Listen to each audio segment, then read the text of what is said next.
Bonjour à toi, j'espère que tu vas bien, que tu te soignes bien, surtout en cette période de confinement. Je m'appelle Laura Ballot et je suis coach en prise de parole en public, communication et en gestion des émotions également. J'accompagne plus particulièrement les personnes hypersensibles et vous pouvez retrouver mes prestations sur mon site internet www.voxmaster.fr. Aujourd'hui, dans ce podcast, nous allons parler plus précisément de l'hypersensibilité et des caractéristiques des personnes hypersensibles. Comment est-ce que tu peux savoir concrètement que tu es hypersensible ou pas? Peut-être qu'aujourd'hui, tu as l'impression de vivre tes émotions de manière beaucoup plus intense que les autres. Peut-être que tu as aussi l'impression de ressentir beaucoup plus les émotions des autres comme si c'était les tiennes. D'ailleurs, ça se trouve, peut-être que des gens de ton entourage t'ont dit que tu en faisais trop, que tu es trop sensible, etc. Peut-être aussi que tu es très sensible à la foule, aux espaces qui vont être très bruyants, à la négativité des gens, etc. Et que tout ça, tu le ressens de manière exacerbée. Et ça porte un nom, c'est ce que l'on appelle précisément l'hypersensibilité. Ton hypersensibilité, je te rassure, c'est pas une tare, c'est pas quelque chose qui est de l'ordre de la maladie mentale. Et d'ailleurs, il faut savoir que tu as 20% de la population qui est hypersensible. Potentiellement, ça peut demander un accompagnement pour réussir à mieux gérer ses émotions, pour réussir à mieux la gérer, cette hypersensibilité, mais c'est absolument pas une maladie en tant que telle, c'est pas un trouble. D'ailleurs, moi je crois que personnellement, que c'est plutôt notre société qui est troublée par rapport aux émotions, parce qu'on a l'habitude d'être très cartésien, très dans le rationalisme, dans la logique pure, et souvent on a tendance à se couper de nos émotions, alors que on verra plus tard dans ces podcasts que finalement nos émotions, ça peut vraiment être une chance et être un guide intérieur, et qu'on n'est pas fait pour justement être coupé de nos émotions. Alors, dans ce podcast, je vais vous présenter les différentes caractéristiques de l'hypersensibilité. Il faut savoir que sous la dénomination hypersensible, il y a des réalités très différentes. Donc je pense que c'est bien de distinguer justement les différentes formes d'hypersensibilité. Alors, première forme, il y a l'hypersensibilité émotionnelle.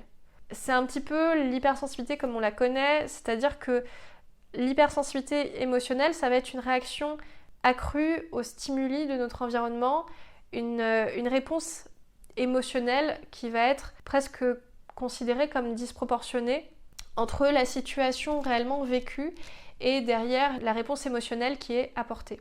On verra que, je dirais que cette disproportion, elle peut aussi s'expliquer au travers notamment de mémoires, de mécanismes d'ancrage, de choses qui peuvent expliquer tout à fait qu'on puisse avoir des réactions disproportionnées face à certaines situations qui ont eu en fait un ancrage, qui ont pu avoir un ancrage émotionnel très fort.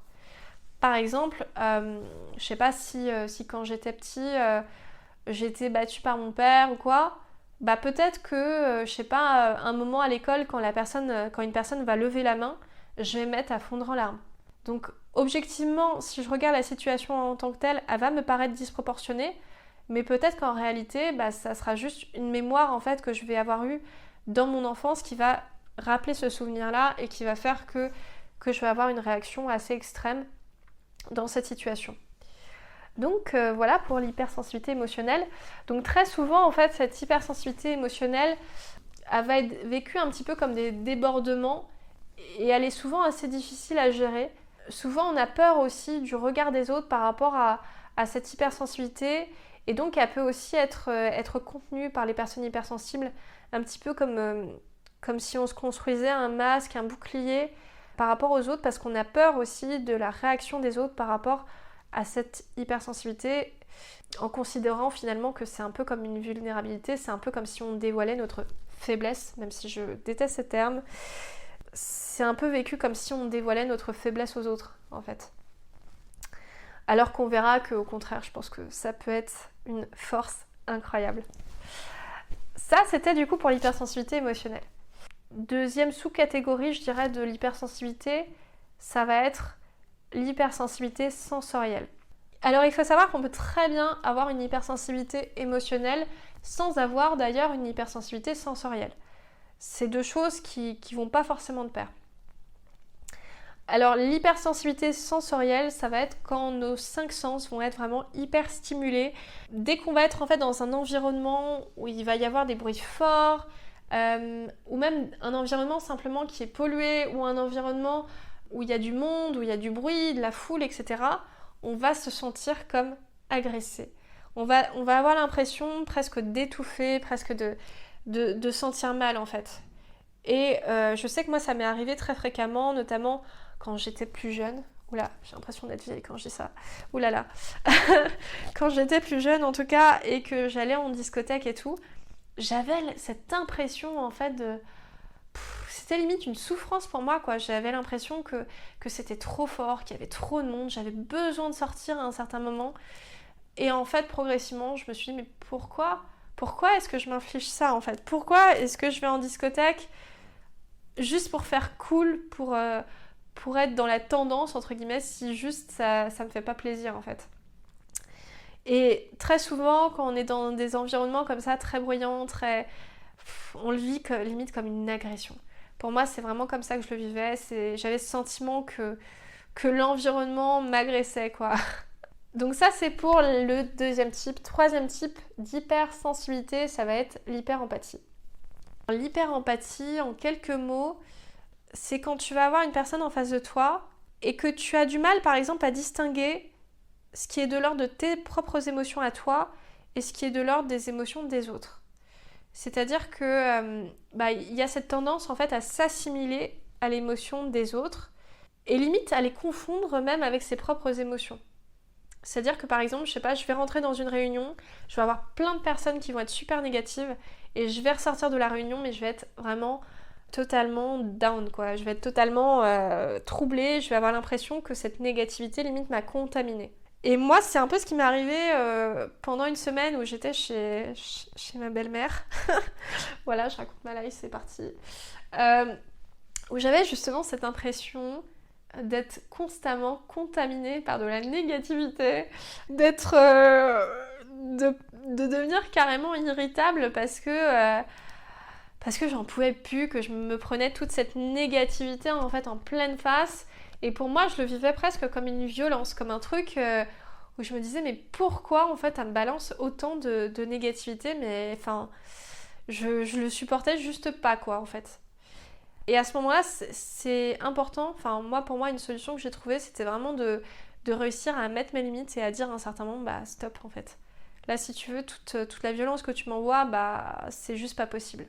Donc c'est vraiment ça l'hyper-empathie, c'est d'avoir tendance à absorber en fait les émotions des autres. Je pense qu'il y a deux notions aussi par rapport à ça qui est super important de distinguer. Ça va être la compassion et l'empathie. Disons que la compassion, au sens étymologique, c'est vraiment souffrir avec la personne. Comme c'est avec patio, la passion, la souffrance. Et du coup, la compassion, c'est vraiment que, par exemple, je sais pas, la personne va me raconter un truc qui a été compliqué pour elle, et je vais souffrir avec elle. Je vais ressentir presque ce qu'elle a ressenti à ce moment-là. Ah oui, je comprends totalement, c'est horrible ce que tu as vécu, c'est affreux, c'est super malheureux et tout, enfin voilà. L'empathie, pour moi, c'est plus, en fait, de réussir à comprendre l'émotion de l'autre sans s'assimiler à son émotion. C'est-à-dire que je comprends ce que ressent la personne en face, je le comprends profondément, mais pour autant, je sais que l'émotion de la personne en face, c'est son émotion, moi, mon émotion, c'est autre chose. Ce qui n'empêche pas de valider l'émotion de l'autre, de lui dire, bah oui, je comprends totalement ce que tu as vécu, je comprends que ça a été difficile pour toi, mais ça a l'avantage, je pense, à la fois de se protéger soi émotionnellement, de pas récupérer toutes les énergies négatives qui traînent, hein, et surtout en ce moment, je pense que si on veut se laisser polluer par les médias, par toutes les énergies négatives et tout, bah, je crois qu'il y a de quoi faire, hein, largement.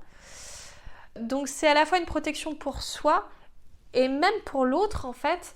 Si je suis là en train de lui dire « Ah oui, je comprends ce que tu ressens et tout, c'est vrai que c'est horrible et tout », en fait, je suis en train de la conforter dans sa vision du monde que c'est un truc horrible. Alors que peut-être que je peux aussi l'amener à aller plus loin et dire bah ok, maintenant cette situation, en quoi est-ce que ça peut être positif pour toi? En quoi est-ce que ça... Je sais pas, par exemple, si tu as vécu une rupture avec une personne, ça peut aussi être super positif pour toi en fait. Est-ce que ça peut pas te permettre de rebondir, etc. Enfin voilà. Donc ça va permettre vraiment à la personne de changer, entre guillemets, aussi sa vision du monde. Typiquement, j'ai cet exemple-là, c'était avec ma meilleure amie, où elle avait vécu justement une rupture, et tout le monde lui a dit ouais, c'est super dur ce que tu vis, je comprends à fond, ouais, c'est pas normal, en plus le mec, vraiment, c'est un connard qui t'a fait ça, vraiment, je comprends à fond et tout.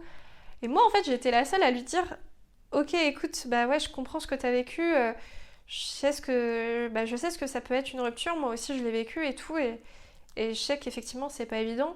Maintenant, est-ce que c'est pas positif pour toi? Est-ce qu'il n'y a pas des choses aussi où ça peut pas te permettre de rebondir, etc., où ça peut pas te permettre d'aller de l'avant et tout? Et en fait, elle m'a dit, bah franchement, t'as été la seule qui m'a permise en fait de voir aussi les choses autrement et qui m'a permise vraiment de me relever de ça. Donc voilà, c'est pas mal, entre guillemets, de ne pas s'associer aux émotions des autres. Et au contraire, c'est s'autoriser, je pense, à ressentir ses propres émotions sans être contaminé par les autres. Et ça commence par là, je pense aussi, de savoir mettre ses limites aussi et de vivre pleinement ses émotions.